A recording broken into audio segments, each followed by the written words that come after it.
Indonesia merupakan salah satu dari sekian banyak negara yang telah menyepakati rencana aksi global, yaitu mengakhiri kemiskinan, mengurangi kesenjangan, dan melindungi lingkungan, yaitu SDGs atau Sustainable Development Goals. SDGs ini merupakan agenda pembangunan dunia yang bertujuan untuk kesejahteraan manusia secara global. Terdapat 17 tujuan dengan 169 target yang diharapkan akan tercapai pada tahun 2030. Kami dari tim The Fox News akan membahas tujuan keempat SDGs, yaitu Quality Education dalam penerapannya di kurikulum merdeka di pendidikan di Indonesia. Dilansir oleh World Population Review, Indonesia meraih peringkat 54 dari total 78 negara yang masuk dalam pemeringkatan tingkat pendidikan dunia. Namun setidaknya Indonesia naik satu tingkat dari tahun sebelumnya 2020 yang berada pada peringkat 55. Sangat disayangkan sekali bahwa tingkat pendidikan Indonesia masih rendah. Perlu adanya peningkatan kualitas pendidikan agar pendidikan Indonesia lebih baik lagi.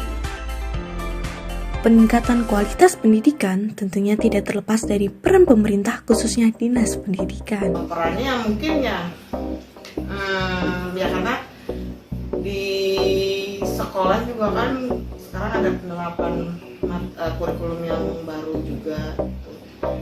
Tapi ya sama aja sih, tiap siswa tetap harus punya motivasi belajar yang baik kan, apapun itu kurikulumnya, bagaimanapun cara dia belajar, yang penting tujuan belajarnya itu seperti apa gitu. Jadi kalau menurut saya sih, kalau peran pemerintah itu ya itu tadi sebatas memberikan izin bahwa sudah bisa melakukan pertemuan tatap muka secara terbatas. Sebenarnya istilah merdeka ini diinspirasi dari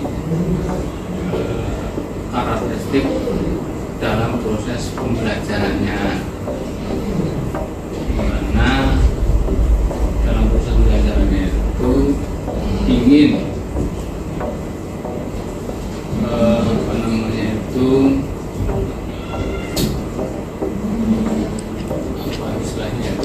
untuk bisa membuat anak-anak atau siswa ini bisa mengembangkan kemampuannya itu secara lebih bebas sesuai dengan potensi yang dia miliki.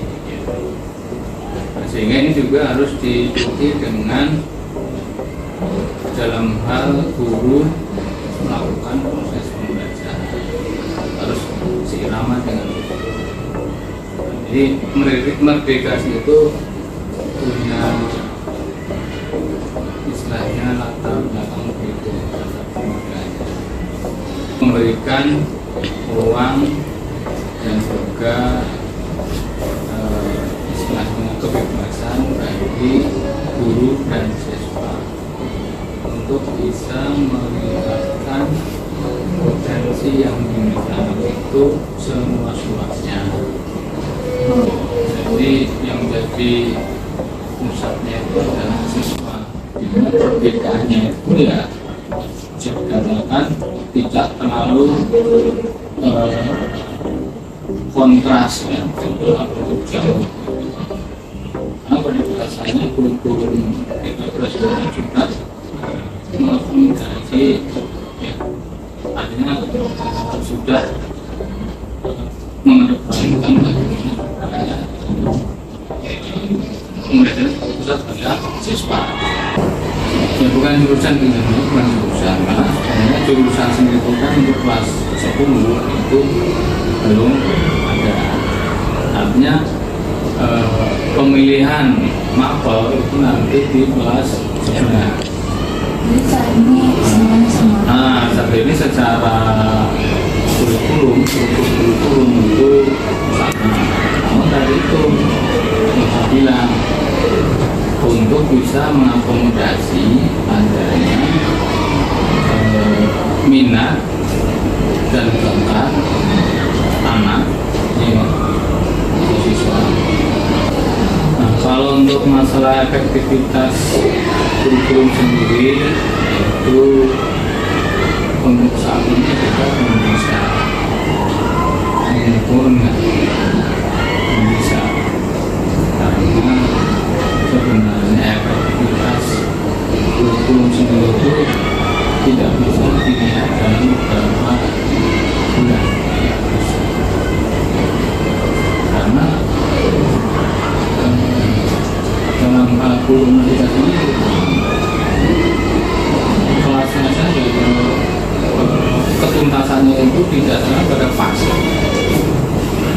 saya tidak di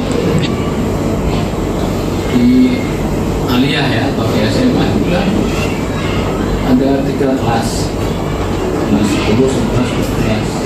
Tapi dari sisi fase itu dibagi menjadi 2, yaitu fase E dan fase F.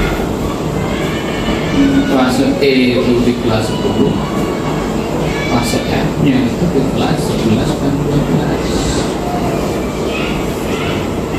Tujuan pembelajarannya jadi ada bukan tujuan tapi capaian pembelajaran. Jadi nanti ada CP, capaian pembelajaran inilah yang menjadi acuan untuk memisahkan fase-fase tadi. Fase 10 itu fase I, yang kelas 11 itu fase F. Artinya nanti untuk kelas 11 itu belum ada proses kenaikan kelas. Nah, jadi kelas 11 ke kelas 12 itu enggak ada yang namanya anak tinggal kelas, karena itu masih ada. Hambatan selalu menyertai setiap langkah termasuk penerapan kurikulum merdeka ini. Menurut Kepala Sekolah Mandua Kota Cilegon, hambatan paling banyak terjadi pada siswa dan guru.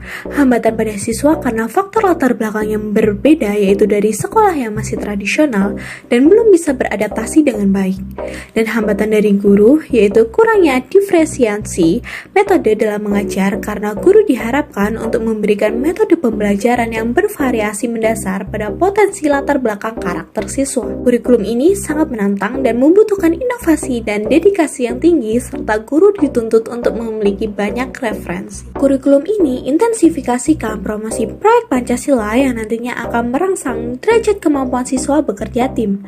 Dan ini adalah kelebihan kurikulum merdeka sendiri, jadi kurikulum ini perlu dilanjutkan ke depannya.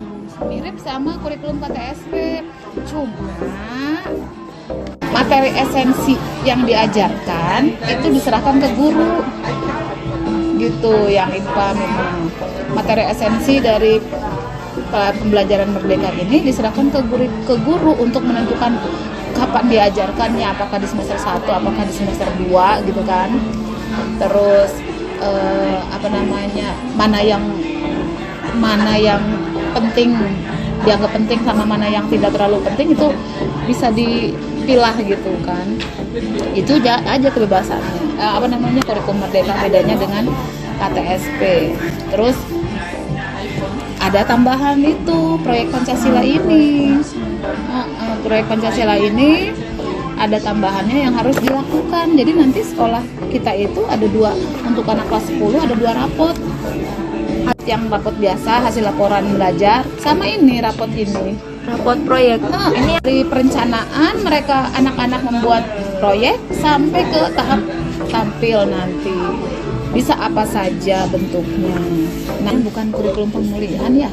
Kalau di sosiologi mah istilahnya perubahan proses itu perubahan untuk perbaikan yang untuk mendapatkan hasil yang lebih sempurna gitu. Kurikulum itu perubahan proses, bukan memulihkan ya. Kalau guru mah bukan memulihkan, tapi kesannya karena menggunakan kurikulum seperti itu akhirnya berubah ya.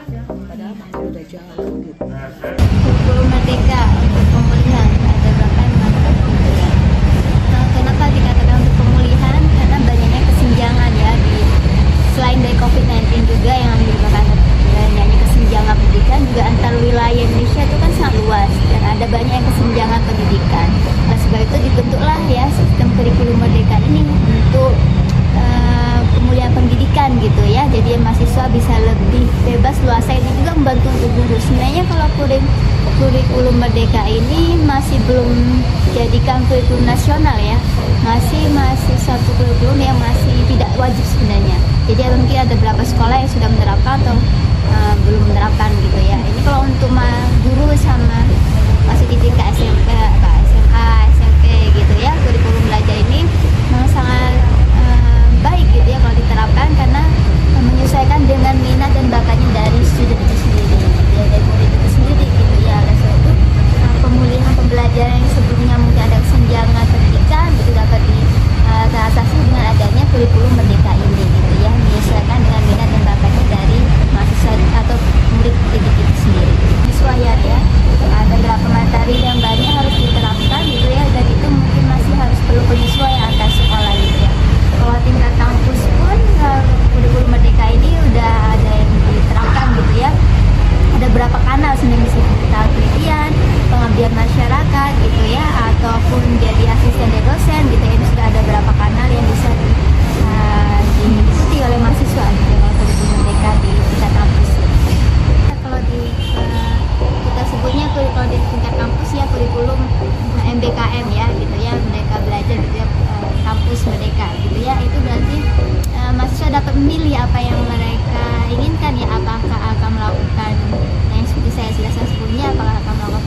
ataukah malah bisa memilih kampus lain gitu ya, kampus lain untuk belajar di suatu kampus yang beda, untuk mengambil mata kuliah yang berbeda pun juga bisa itu, dan itu diberikan kebebasan gitu ya untuk mahasiswa untuk mengikuti materi kuliah di kampus lain ataupun mengikuti di beberapa perusahaan gitu ya, perusahaan itu juga bisa gitu ya. Terus itu ada yang kita bilangnya adalah merdeka belajar.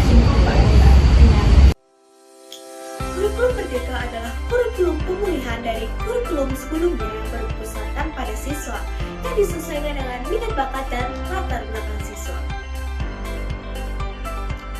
Kurikulum Merdeka salah satu upaya untuk meningkatkan kualitas pendidikan di Indonesia dengan menjadikan siswa sebagai pusat pembelajaran. Tidak hanya siswa yang berinovasi, tetapi guru dan sekolah harus terus berinovasi juga agar bisa menciptakan lingkungan pendidikan yang berkualitas di sekolah di Indonesia. Sekian dari The Focus, terima kasih dan sampai jumpa.